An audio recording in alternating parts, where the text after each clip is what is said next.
Hi, and welcome to the Robin's Football Thoughts podcast. I'm your host, Robin Lalisse, and today I'm going to talk about the NFL schedule release that came out on Wednesday night, the biggest games, the most interesting storylines and matchups, and what teams were helped or hurt by it.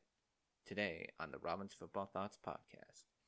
Thank you once again for tuning in, and as I said, we're going to go over the schedule release and also some news and notes around the NFL, so we knew who was playing who, we just didn't know when and at what time, and that all got revealed on Wednesday night.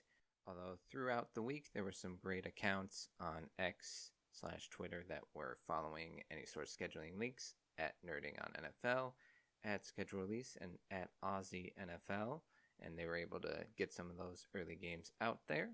A fun aspect annually of any NFL schedule release is just knowing the cross-divisional games.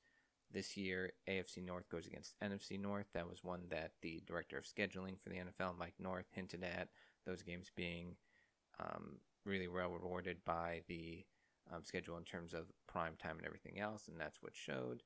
The NFC West going against the AFC South, the NFC East going against the NFC North, AFC East playing the AFC North, the AFC West playing the AFC South, so the AFC South has to play the two tough divisions out west, the AFC East going against the NFC South, the NFC West going against the NFC South, and the AFC West going against the NFC East.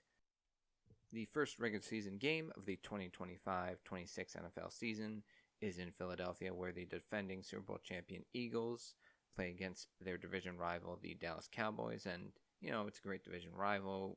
Cowboys have made some moves, bringing George Pickens and a few other guys, but I kind of felt like could you have done Rams-Eagles, which they play later in the year, Week 3, Lions-Eagles, Commanders-Eagles, which the two Commanders games for them are at the back end 2 times in the last 3 weeks. I kind of feel like that would have been a more fun matchup, but at the same time, you got two big brands, two big division rivals in the opening game, and everyone's going to watch regardless because you have the Super Bowl champion playing. So, yeah, that's a pretty fun opening game. Not the greatest, but, enjoyable. Some of the best matchups of the year come in the form of rematches. The Super Bowl rematch between the Chiefs and Eagles, it will be at Arrowhead, and it's in Week 2.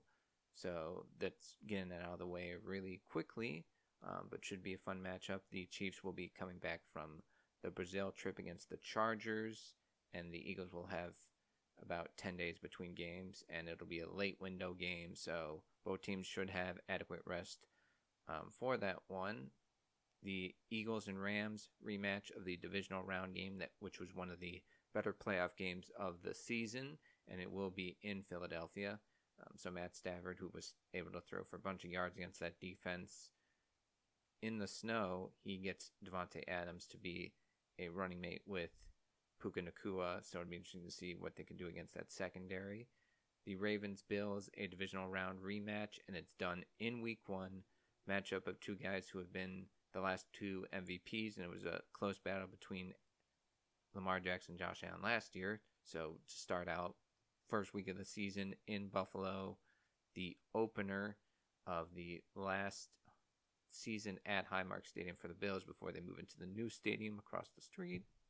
Then in Week 9, back to Buffalo we go for the rematch of the AFC Championship game between the Kansas City Chiefs and Buffalo Bills. And, the Bills have had their number in the regular season, 4-1, but 0-4 in the playoffs. Can that change? Does this result of the game in the regular season have any impact on that? So far, it really hasn't.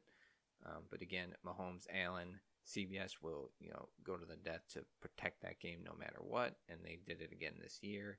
So that should be a really fun one in the middle of the season to see how they stack up against each other before the back end of the season. And then the Eagles-Packers wild card playoff rematch, Week 10 Monday Night Football. That was one of the early games that was released, and it's essentially the tush-push game because the Packers proposed the removal of the tush-push play from the league, and, that game might be very chippy, very intense, both a playoff game and that pushing of, the removing of the tush-push from the game is going to, maybe be a talking point throughout the week and how it will get to the game and affect the game, we will see, or how that play is decided on by the competition committee and the owners, yet to be decided. But however it goes, it's going to be an interesting, fun one between two NFC contenders. Now to the international game slate. Week 1 in Brazil. Last year there was the Eagles and Packers. This year is the Chiefs and Chargers. So a divisional matchup. The Chargers lose a home game. Now LA is not the best home field advantage for either them or the Rams. So it's not a huge loss. But still weird to have a divisional game and home game, out in Brazil. The playing surface was a big issue last year and a big talking point. Has that been fixed? So in the game, we understand they want to broaden out, go international, get the international audiences that watch the games, give them a chance to see them in their own home countries. But, I'm sure there's a lot of people that don't love, different time games. And this is a Friday night game. It's going to be the first broadcast exclusively on YouTube. So not exactly the early times that the rest of the schedule will be for the international games, but still not one that people are used to. And whether they will get used to, who knows. But it is still an intriguing matchup to start the first 2 games of the year involving the 2 teams that were in the Super Bowl. Eagles and Cowboys first on Thursday, and then Chiefs and Chargers on Friday. And then internationally, Ireland, week 4, the Vikings host the Steelers. It's very likely it could be J.J. McCarthy in another country in his 4th career start against what presumably will be Aaron Rodgers as the signing for the Steelers. So Aaron Rodgers, a division rival of the Vikings for a long time. And the last time he played an international game was last year against the Vikings, where he had an interception go the other way. Andrew Van Ginkel took it back for a touchdown, and it was a huge loss for the Jets that resulted in the firing of Robert Saleh. And then the rest of the messy season continued and just got worse and worse under interim Jeff Ulbrich. So how does Aaron Rodgers respond, and do the Steelers still establish themselves as that team that, regardless of who's playing under center, can make a run to the postseason and get in, but then not do much when they get there? So, and then for the Vikings, they have this game, and then the Week 5 game, they go to Tottenham in London to play Cleveland Browns. So no true road games against the AFC North for the Vikings, and normally this year the NFC has 8 home games and then 9 road games, but because the Vikings play 2 on the international circuit, they essentially have 7 true road games, 2 neutral site, and then 8 at home. And, if they can take advantage of it in the early part of the season with these matchups and then the ones beforehand, and then go into the bye week, week 6, in a good spot, then, Kevin O'Connell hopefully will have that team set up, at least offensively, and Brian Flores on defense, to still make a run in a loaded division, in a loaded NFC. But so those are the 2 international matchups back-to-back for the Vikings. Then London week 6, Broncos at Jets. The last 2 matchups have been very interesting. 2 years ago, it was Sean Payton in his first year. Nathaniel Hackett previously had a less than 1 year tenure as the Broncos head coach, and was then installed as the Jets offense coordinator with Aaron Rodgers. And there was that whole story where Sean Payton basically said that the coaching job that Nathaniel Hackett did the year prior to Sean Payton getting there with the Broncos was the worst he'd ever seen. And then the Jets won that initial battle. And then the next year, this past season, it was Bo Nix and only his 4th start, and the Jets were 2-1, thinking, oh, we're playing a rookie quarterback, and we should get to 3-1, get on a bit of a roll. They lose that one at home, and I think it was something like 10-9 or something, and then that just kind of started their downward spiral into the oncoming weeks. They get the coach firing and everything else. So now this one's in London. It's listed as a Jets home game. So Justin Fields probably still be the quarterback for the Jets at that point. The Broncos defense is stellar. They're in a loaded division in the AFC West, so it should be a fun matchup in Week 6. Then Week 7, again in London, Rams versus Jaguars. The Jaguars have a few guys from the Rams regime under Sean McVay. James Gladstone was in the front office with General Manager Les Snead, and he takes over that position with the Jaguars. And then Liam Cohen had 3 different stints with the Rams under McVay in the offensive coaching staff. So fun little reunion matchup for all those guys. Again, where those teams are at that point in the season. Right now, the Jacksonville's trying to build up under a new regime, while the Rams basically are Super Bowl contenders year to year with McVay and Stafford until seen otherwise. Next international matchup is Week 10 of Falcons and Colts. Where those teams are at that point in the season will be interesting, as they've had interesting past off seasons or two, and the pressure might be on for both these teams and coaching staffs to get together and be good by that point. And then finally, the last international game of the NFL season will be Week 11 in Spain. Commanders at Dolphins, so it's essentially a Dolphins listed home game, even though it's a neutral site. Jane Daniels, now one of the big stars in the NFL, going to a foreign country to, be the big star showcase. And, 7 international games, will that mean more in the future? Could very well potentially be. The Rams already set up for one in Australia next year. So I don't know how people feel about it, but hey, all day football with some of these 9 a.m. kickoffs. It's a fun day to sit on the couch and watch football all day. Now we go to the holiday games. Thanksgiving triple header, early window, Packers at Lions, so NFC North division rivalry game. Then midday, it's going to be the Chiefs at the Cowboys, and the Cowboys play on an NFL record 4 Thursdays. And, in those 2 games, Packers, Lions, Jordan Love, Jared Goff, then Patrick Mahomes, Dak Prescott, big names, big-time quarterbacks. And then we finish up with another matchup like that, this time in the AFC North, Bengals at Ravens. So Joe Burrow against Lamar Jackson in a matchup that could decide how the AFC North is going up to that point. Then we open up presents on Christmas Day, both in the form of Christmas tree presents and NFL games to watch during the day. It'll be the Cowboys at Commanders on Netflix. So NFC East division rivalry. The Commanders were the number 2 team in the NFC East, kind of out of nowhere. Do the Cowboys reestablish themselves as a top tier team in that division? The Lions at Vikings, also on Netflix, and that was the last regular season game of the year last year, when it was the battle for the number 1 seed and the NFC North title. And then the night game, AFC West matchup, Broncos at Chiefs, and the Chiefs, and this is on Prime, they've basically made it known that they want to establish themselves as the Christmas Day game annually, the team that plays on that day.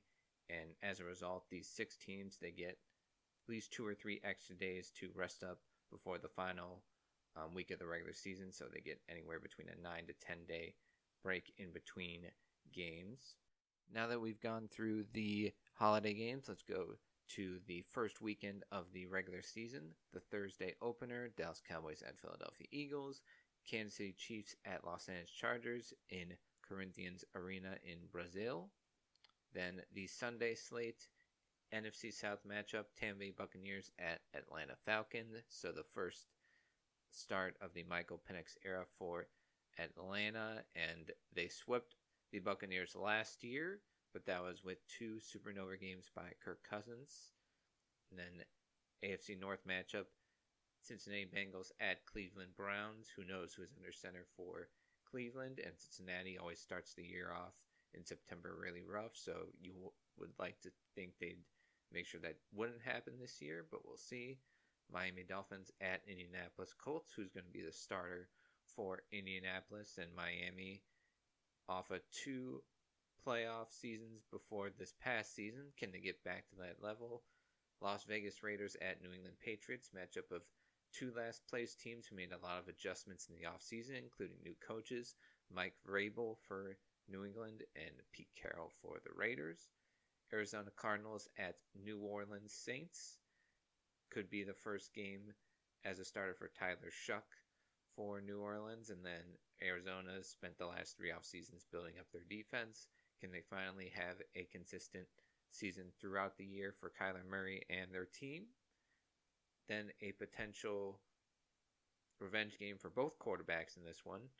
Pittsburgh Steelers at New York Jets. If Aaron Rodgers does sign with them, he'd return to New York, would be an interesting reception for him. And then Justin Fields got a brief chance to be the starter, about 6 games for the Steelers before they moved to Russell Wilson.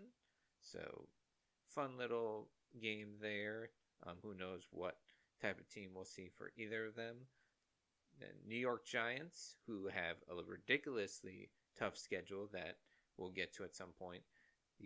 And they go at Washington to start the season. You know, the Giants, their defensive line is loaded, but elsewhere the roster, including at quarterback, has some holes and is certainly not the level of the other teams in the NFC East. And hopefully this is a big-time game for Jaden Daniels for the Commanders to start off season number 2 on a high note after a great rookie season. Then Carolina at Jacksonville. And I believe that is the last of the 1 o'clock games, and that will be Dave Canales and Liam Cohen, who were the last 2 coordinators for the Tampa Bay Buccaneers. They both were the coordinators for 1 year and then parlayed it into head coaching jobs, and it will be the debut of number 2 overall pick, Travis Hunter, and then Bryce Young and Trevor Lawrence, 2 number 1 overall picks who haven't quite lived up to expectation, but their teams have built around them more this offseason. They got Tetairoa McMillan for the Panthers, back-to-back years with a first-round pick at receiver, and then Hunter added to Brian Thomas Jr., so that will be a fun little matchup to see what he does on both offense and defense.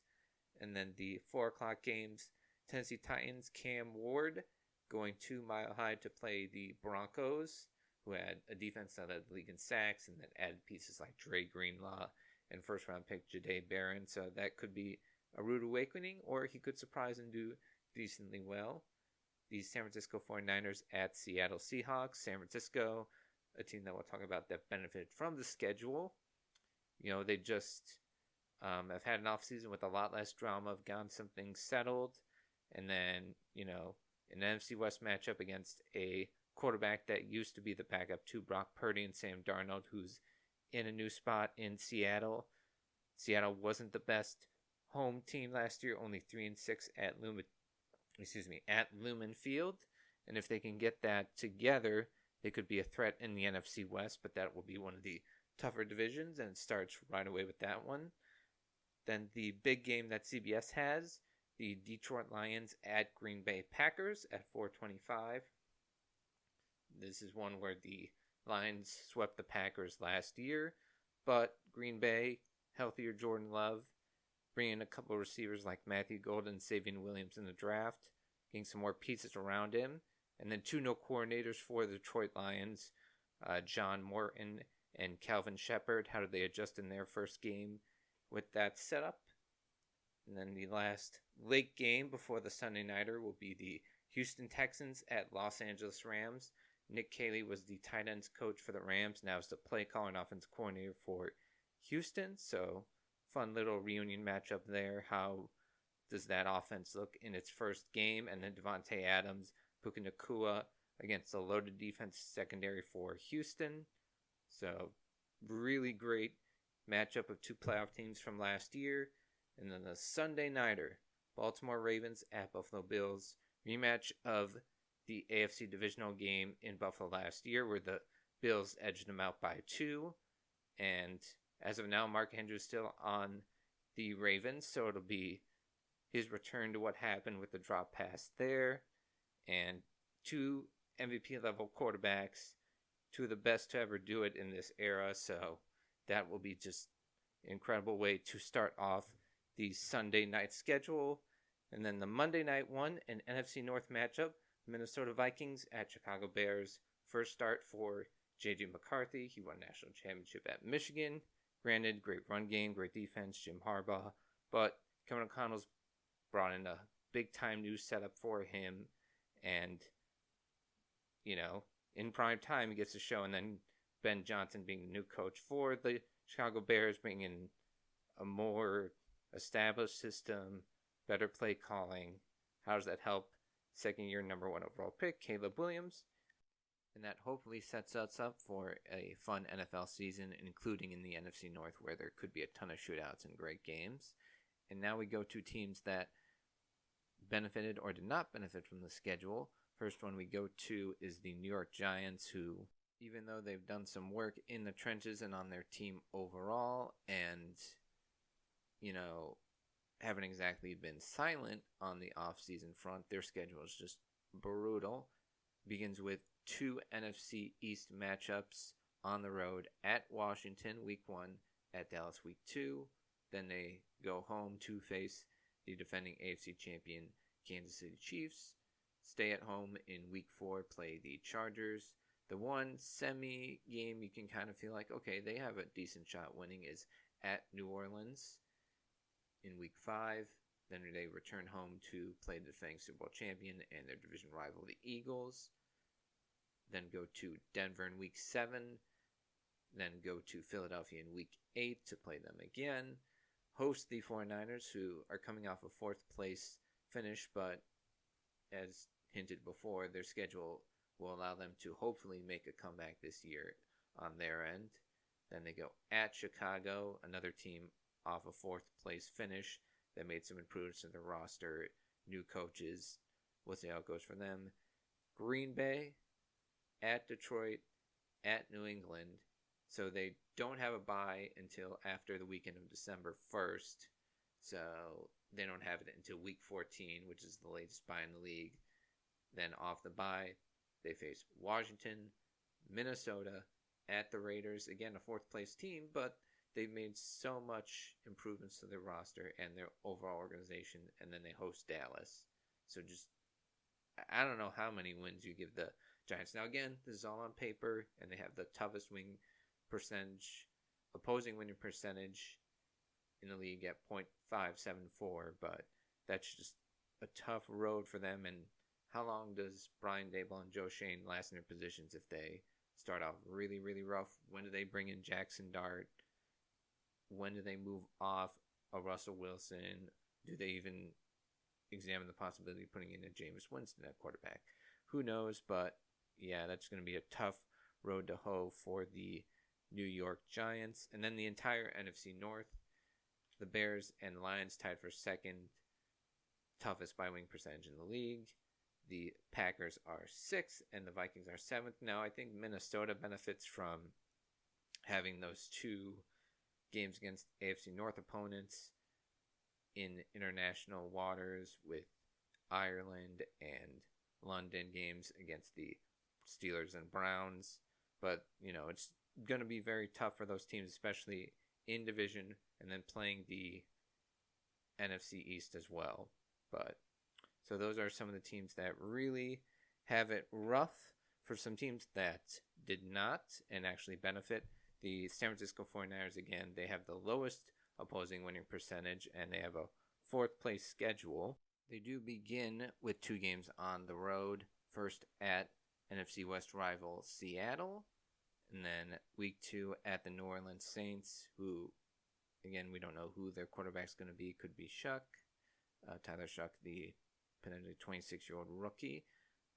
Arizona Cardinals in Week 3, they host that game. Then they host the Jacksonville Jaguars, so 2 straight home games after starting 2 on the road. Then they host the division winner of last year, the LA Rams.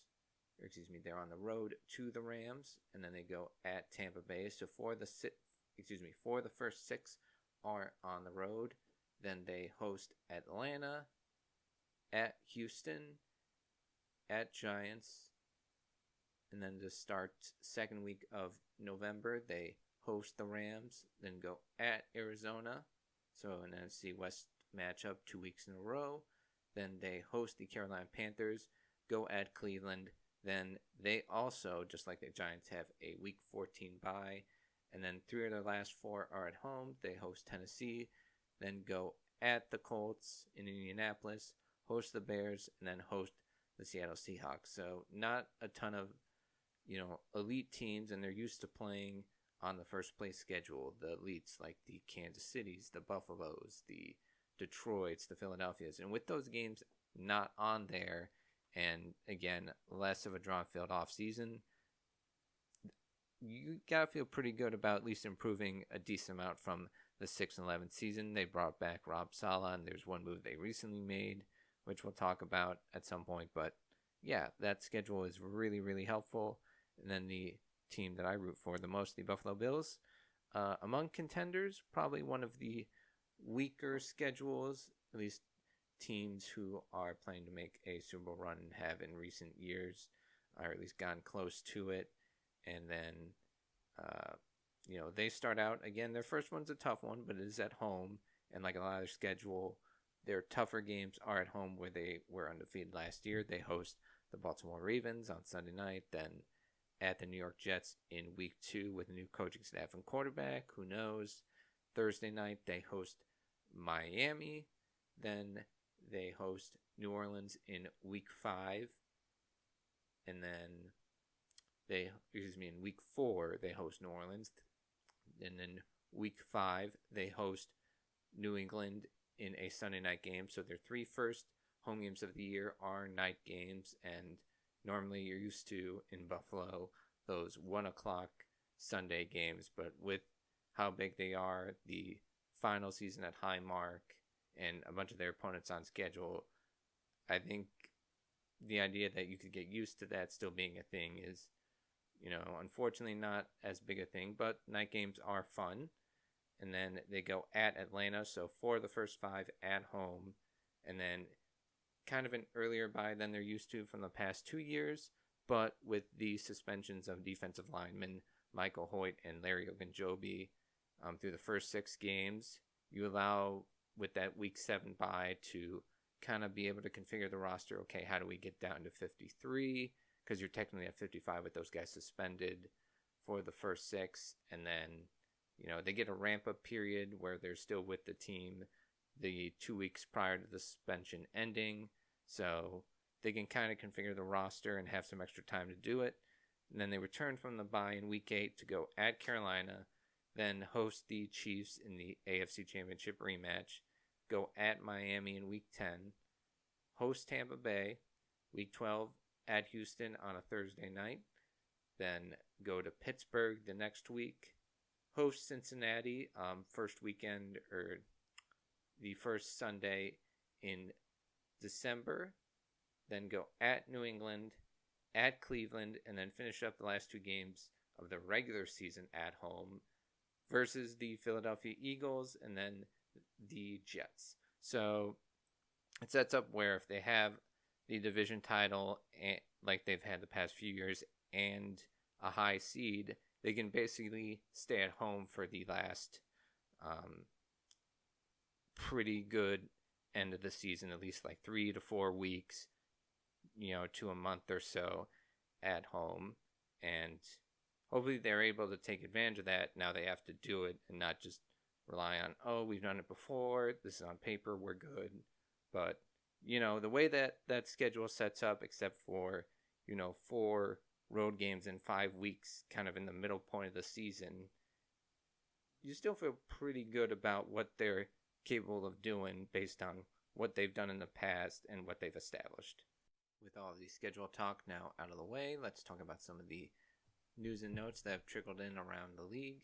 Derrick Carr last Saturday retired from the Saints. It saves them about $30 million on the salary cap. He was set to be about an $80 million dead cap hit between this season and next season if they cut him. It's about 13 or so this season, 35.6 or so next season, and it kind of allows them to just kind of move on, go with this young quarterback room, see what it brings this year.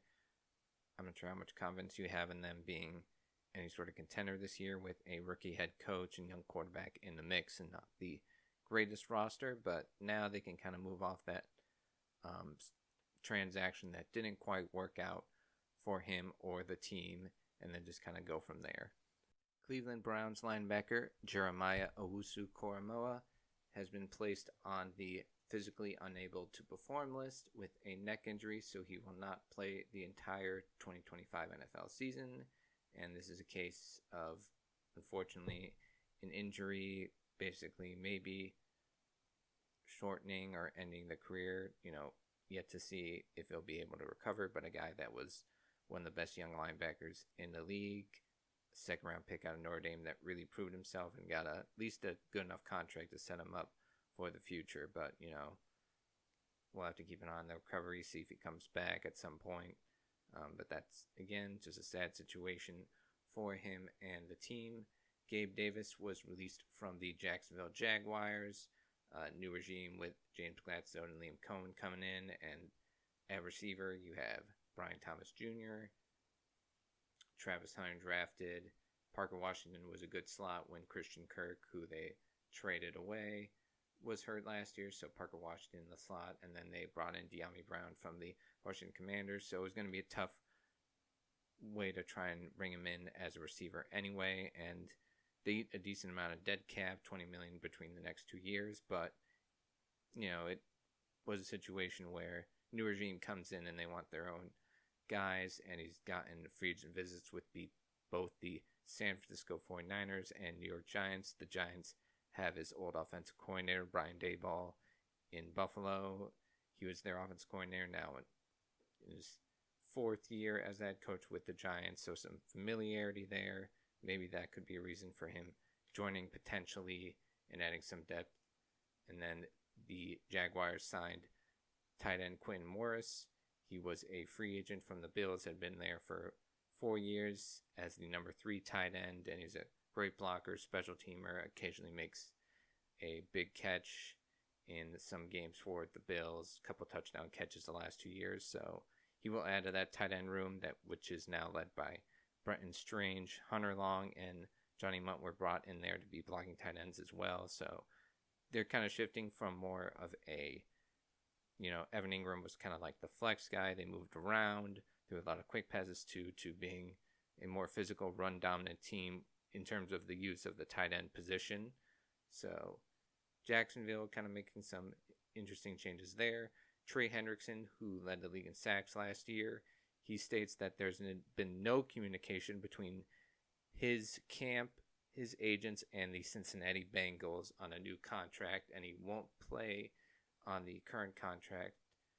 And Cincinnati, you need as many good players in defense as possible to win anything in the AFC, even with Joe Burrow and the duo of T. Higgins and Jamar Chase. And at some point, you got to get this settled and figure out what you're going to do, because otherwise you're kind of like potentially wasting away what, this era of the Bengals could be. And I'm not sure if it's just an ownership group or a GM group that doesn't want to commit to this player beyond the age of 30, but he's a big-time player. And if you don't keep him, you're going to have to win shootouts all the time against the Lamar Jacksons, the Josh Allens, the Patrick Mahomes. And there's only so much a quarterback, even as great as Joe Burrow, can do in those instances. So keep an eye on that for the rest of the offseason. The Packers told 30-year wide receiver Jayden Reed his status won't be affected by the additions of Matthew Golden and Savion Williams in the draft, and as per ESPN's Adam Schefter, and it feels very eerily similar to what they had during the season last year with Romeo Doubs. He was suspended for a game because he didn't show up to practice and wasn't happy with his role. So why is this happening year to year? I don't know. And it kind of felt like before this past season that the Green Bay Packers had the perfect setup of not having a number one receiver and just having a group of guys that situationally could come in and make big plays, and no one had a big ego. And now has that changed? What's the future for both Dobbs and Watson on the last year of their contracts? So Green Bay, they're still going to be a big-time team in the NFC, but it's odd that that's happened 2 years in a row. Going to the Ravens, They re-signed running back Derrick Henry to a 2-year, $30 million extension, and that is very good news for Baltimore to get him locked up. He's a great combo with Lamar, maybe the best backfield in football when you combine running, dual threat quarterback, and passing from Lamar Jackson. And, that's the combination that if they can play big together in a playoff game and the Ravens defense is great, they're capable of making way to the Super Bowl, and they have a great record against the NFC. They also added veteran nose tackle John Jenkins to the mix, so some extra defensive line depth. An unfortunate piece of news for them, however, was young safety Ardarius Washington tearing his Achilles in conditioning, so he will be out for the entirety of the season, and he was a great combination with Kyle Hamilton, and they just drafted Malachi Starks, so if you wanted to see them do these 3 safety looks with Kyle Hamilton either playing close to the line or at the nickel position, maybe they'll have to sign somebody or hope somebody in their young DB room steps up to the plate. But unfortunately, injury for them there. And the last bit of news was a Friday news dump yesterday with Brock Purdy signing a 5-year, $265 million contract extension, $53 million per year, 7th highest average among quarterbacks. And the quarterback contract discourse is always just very odd to me. These guys overpaid. It's like, you gotta keep these guys long term if you can, and whether or not you feel like they've earned it or anything like that. If you're going off by him winning and doing this and playing great with the Niners, does he deserve it? Yes. Now you could go back and say, well, he has Kyle Shanahan, lead offensive system, bunch of all pros, Trent Williams. Brandon Ayuk was an All-Pro before he got hurt. Deebo Samuel declined last year or so, but he was still on All-Pro level for a little bit. Christian McCaffrey bore his injuries last year. Kyle Juszczyk, bunch of great players on that team and the offensive system, as I said. But no one can deny, incredible distributor of the football, and he showed an ability to be an incredible deep passer as well, among the best in the league per the analytics. So, Purdy's an incredibly productive football player, and if you try and say, let's try and get it from somebody else, get cheap on the market, there's no guarantee you're going to get anyone at that level, and he's a guy that's earned it, proved it as the last pick in the draft, Mr. Relevant. Well, now he's very relevant and very rich, and, helps the Niners, maybe get back into contention again after a rough season. So, I think it's a good deal overall. And again, quarterback contract discourse is always going to be a thing, but something that I think people need to understand, that even if it never works out with the contract that you pay a quarterback, outside of the Deshaun Watson disaster in Cleveland where they gave up a bunch of picks and then had a contract fully guaranteed and they restructured it 3 or 4 times so that it's basically impossible salary cap wise to get out of. If it doesn't work within 2 or 3 years, you can move off the contract. Russell Wilson in Seattle, they move him to Denver, get a bunch of picks back. Carson Wentz in Philadelphia, doesn't quite work, even though he has a great early career, and then it fizzles out, they get draft capital back. You gotta pay those guys because there's only so many people who can throw the ball at an elite level in the world. So, yeah, I think it's a good deal for the Niners, and that NFC West is going to be so much fun, as we said before, and could be a great bounce-back season. But that is it for the Robin's Football Thoughts podcast after the NFL schedule release. Hopefully we'll come up with something in June, as post-June 1st, there's always cuts and releases, trades. So next time, hopefully we'll have some big-time news to share, but that is it. Thank you so much for tuning in, and you all have a wonderful rest of your day.